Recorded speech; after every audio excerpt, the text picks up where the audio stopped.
Hello and welcome to Book Chats with Mr. Mayor. Today I'm going to talk to you about 4 new books that we got recently at the library. First one I'm going to talk to you about is called Hope and Other Punchlines by Julie Buxbaum. And this tells a story about Hope. When she was 1 year old, she was celebrating her birthday on September 11th. And having a birthday on September 11th doesn't make her that unique. But on her first birthday, there was a picture taken of her wearing a little birthday crown, holding a red balloon. And in the background was the South Tower of the World Trade Center collapsing behind her. And she has grown up kind of in the shadow of being baby Hope. She'll be recognized on the street, and people will just start breaking down and crying. But this summer, just before she turns 17 and starts her senior year of high school, she's determined to do something for herself and get out of that shadow of baby Hope. So she signs up to be a camp counselor a few towns away where nobody really knows her and nobody is going to recognize her as baby Hope. But it turns out that a student or a friend of hers that is a year younger also signs up to become a counselor as well.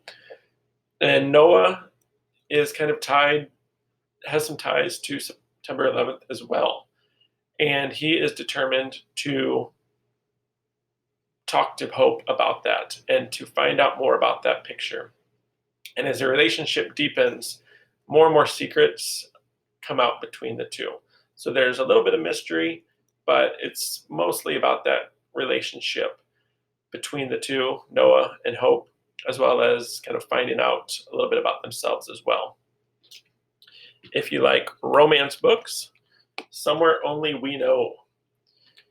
This is about Lucky, and Lucky is kind of the biggest K-pop star on the scene, and she's just performed her hit song in Hong Kong to thousands of adoring fans.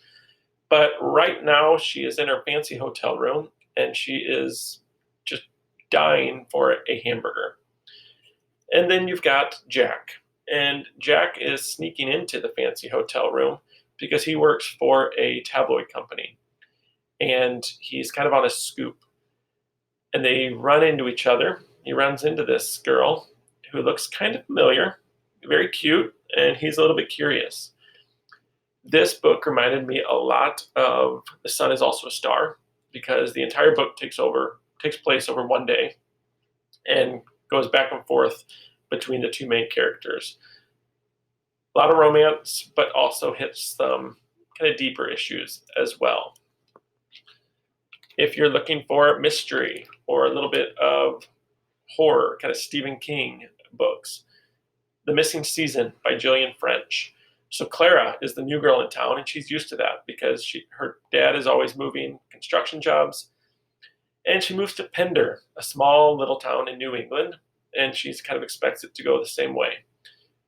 She quickly is taken under the wing of Bree and Sage, two girls that kind of live on the outskirts and aren't afraid to cause a little trouble. And they introduce her to a guy named Kincaid, kind of this mysterious guy who comes and goes as he pleases, breezing on a skateboard. And Clara is very intrigued by Kincaid. But the thing about Pender is that kids have disappeared from this town, and some have come up dead. And the adults always have a perfectly good explanation about what's happening to these kids. But the kids have another explanation. They believe it's the work of the Mumbler, a monster man who lives out by the marshes. And they even believe it so much they leave offerings from time to time. Some of the kids say they've seen the Mumbler, but Clara doesn't quite believe that the legend is true. But she's starting to think that something isn't quite right in town, especially when another girl from school goes missing. And as the town tries to figure out an explanation for the last disappearance, Clara is starting to feel more afraid, but she doesn't know what to fear. The Mumbler or something worse, something much more real. And then the last book I'm going to talk to you about, I loved this book, called This Is Our Story. So Kate lives in the small town of Belterre, where everyone knows everyone and everybody knows everybody's business, and she's just kind of your average girl. Her mom is the administrator for one of the local district attorneys, and Kate is lucky enough to work as an intern in the courthouse for the same lawyer, helping out with odds and ends. And in the town of Belterre, all hell breaks loose one day when 5 friends head out hunting one morning and only 4 come back alive.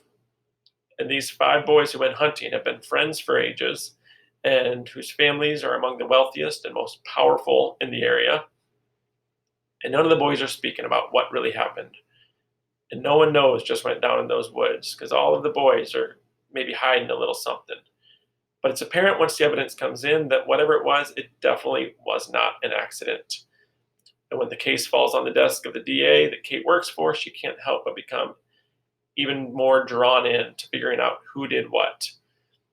One part of the story is told by Kate, but there's all kinds of interviews and court reports and text messages and an unnamed narrator that was there that night.